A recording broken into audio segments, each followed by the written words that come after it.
I've spent the better part of the last 6 months learning how to make bar stools, and this has been a complicated project. It was challenging enough that it required me to make a stool sample, and as part of that included a prototype cushion. This what you're seeing here right now is actually the second attempt at making a cushion, and as you can see, it looks like garbage. Now, making these cushions would have probably been a lot easier if I had some sort of upholstery experience or used fabric instead of leather, but we wanted to use leather on these bar stools, and that necessitated learning how to do this at least as best as I could.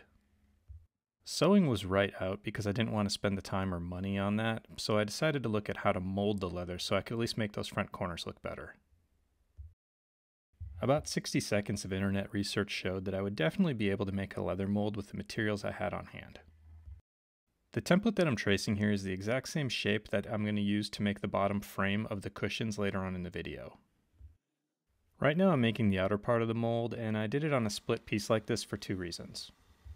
Obviously it made cutting out the inside of the mold a lot easier because I could use the bandsaw instead of having to mess around with a jigsaw, but most importantly I didn't have a single large piece of plywood left.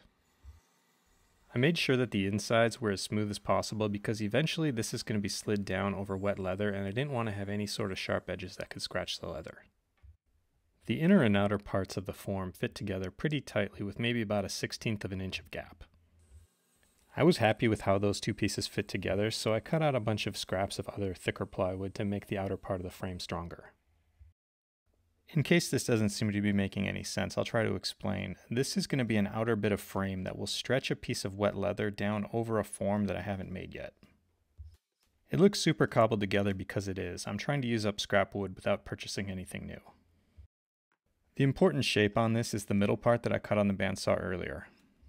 Because I had gotten that cut so precisely, I was able to have all the beef-ups be a little bit proud of the line and then just smooth them out on the router table. I also added a small round over on the bottom part to help facilitate sliding it down over the wet leather later. I was still kind of paranoid about having any sort of rough or sharp surfaces on the inside of this, so I spent some more time sanding. So for the inner part of the form, which will be the part that the leather is stretched around, I started by gluing some insulation foam onto my template. I'm only using two-part epoxy because I had a few extra tubes on hand, and it's not the kind of glue that's going to make the foam dissolve. So I've used this stuff on projects before, and it's the kind of insulation foam that's pretty hard and shapeable if you're careful with it. This was the first time I ever tried shaping this type of foam on the router table, and it cut really nice as long as the bearing on the bit was able to ride on something hard like the plywood. Then I just used a sander to shape the outside into what I hoped would be the eventual cushion shape. I was using 80 grit sandpaper, and I found that as long as I moved kind of slow and didn't use too much pressure, the sander would not tear up the foam. I'm not sure how necessary this was for me to do, but I had to make 8 cushions, and I thought I wanted to make sure this form was as durable as possible, so I just coated the entire thing with this roll of Tyvek tape that I had laying around. I also used that same tape to smooth out some of the seams on the outer part of the form. All told, it took me about an hour and a half to make this.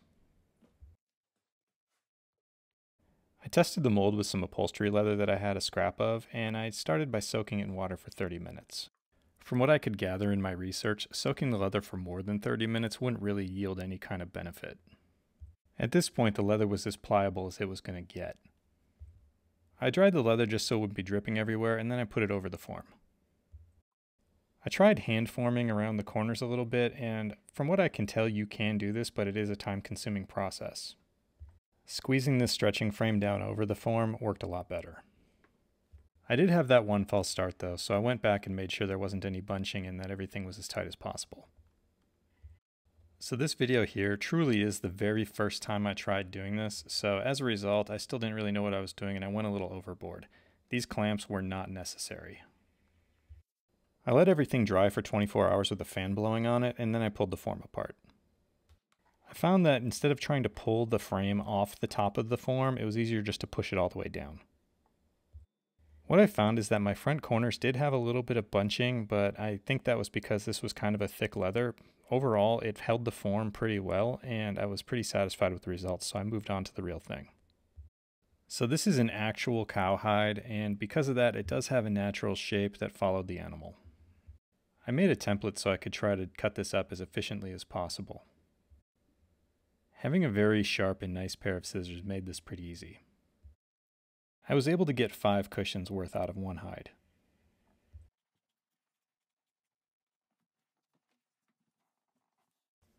Just like with the test, I soaked this leather for 30 minutes.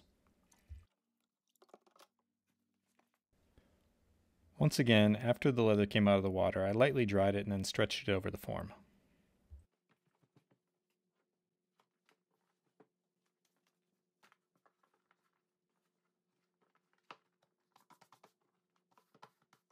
I wanted to try and prevent any bunching in the corners like I had in my test, so I put the outer part of the mold on just a little bit, and then I pulled everything as tight as possible, and then pushed it down all the way.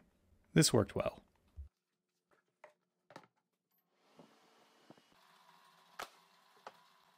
After 24 hours, I had a pretty nicely molded piece of leather, but of course, that's only part of the cushion, and I still needed to make the rest.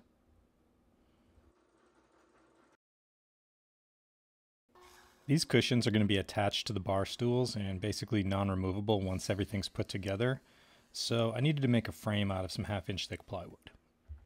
These cushions are going to have 2-inch thick upholstery foam on them, and I didn't want to have the foam sitting directly on plywood for the entire surface of the cushion.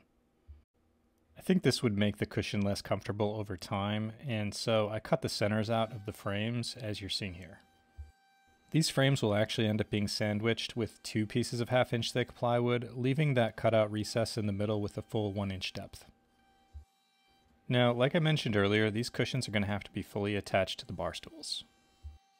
I wanted to do that with machine screws, so to make sure that everything would work out when the time came, I had to pre-drill all the screw holes and get everything set up for some threaded inserts. The template that I'm using here to make these pieces was also used to locate all the holes on the seat bottoms themselves.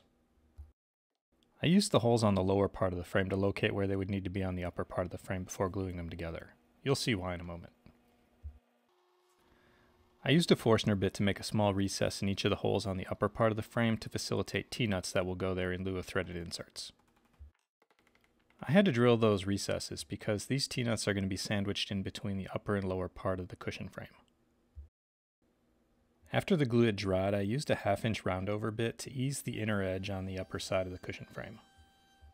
I don't know if this was necessary, but I just wanted to remove any hard edge that might be underneath somebody's butt.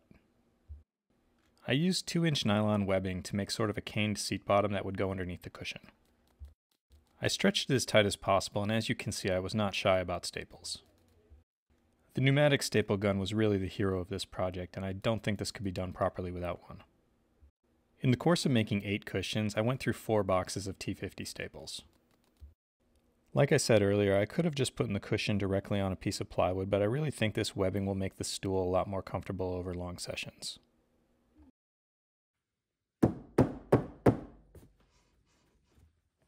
I used a blowtorch to clean up the ragged edges.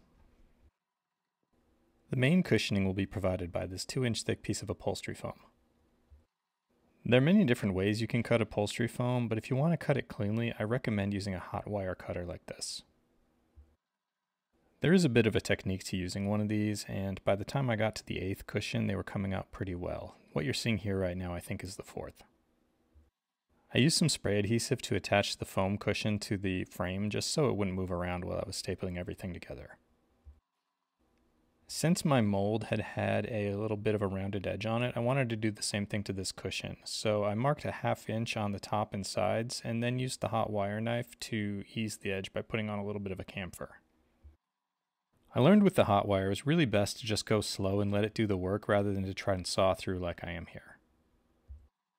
I had some concerns about making the front corners as smooth as possible, so I added a layer of batting directly onto the foam. I just cut it out and then put some spray adhesive on the back, attached it like this, and trimmed it to fit. I don't know if this really helped, but it definitely didn't hurt. I knew the cushion would never look all that great if I put the leather directly onto it, so I wrapped the entire thing in a layer of upholstery batting and then on top of that quilt batting. This really helped shape the cushion and also added just a little bit more padding. I attached the batting to the frame by putting a few staples in on the middle of each side. Before I did the front corners, I cut away a lot of the excess of the upholstery batting because it was very thick and making it challenging. From there, I just tried to pull the batting as evenly as possible and to staple it on in the most smooth way so there wouldn't be any big ripples. I didn't worry too much about the small ripples because the leather would hide it. The big round part of the back cushion was a lot easier to attach evenly. I was able to keep it all kind of nice and straight by putting a few staples in the middle of a big gap, then evenly spreading both sides out on each side of the gap, stapling in the middle there, and keep dividing until the staple's fully wrapped around. Now I could actually put on the leather, and for this part I went as slowly and carefully as possible. I used pretty much the same method as I had with the batting, where I put in a few staples in the centers of each side and kept checking to make sure everything was going on as evenly as I could get it. Now, I'm definitely not a professional, but the techniques that I'm using in this video did seem to work out pretty well for what I was doing. Now, because the leather did not have the same amount of give and stretch that the batting did, I did have to put in a few relief cuts for the front two corners, which were easily the most challenging part of wrapping this cushion in leather. And because of the way the seats on my stools were designed, none of these staples would ever be seen, so I definitely was very liberal with them. And especially compared to my prototype cushion, I was really happy with how this came out. After doing the front two corners, the big round curved part on the back was definitely a lot easier. When it came to trimming excess off, I tried to use scissors as much as possible, but there were a few instances where the placement of the staples made that difficult. When I had to, I cut the excess off with a utility knife, but I had to take really good care to make sure I didn't accidentally nick or score the leather on the wrong side of the staples. I added a few more staples, just to make sure everything was really secure, and with that, I called the cushion done. Just so this makes sense and you can see why I designed this cushion the way I did, here is how it attaches to the bar stool seat itself. The cushion sits in a small recess on the seat pan in such a way as you'll never be able to see any of the staples or excess material on the bottom. Machine screws go through holes in the bottom of the seat pan into the cushion itself where those T-nuts are. A video showing how I actually made these bar stools with things like steam bending is coming in a few days, but it's pretty long and needs a lot more editing. For now though, here are pictures of the completed cushion, and in this shot you can even see a brand that was on the animal before it was skinned. Anyway, I hope you found this video informative or a little entertaining, and if you made it this far, thanks for watching.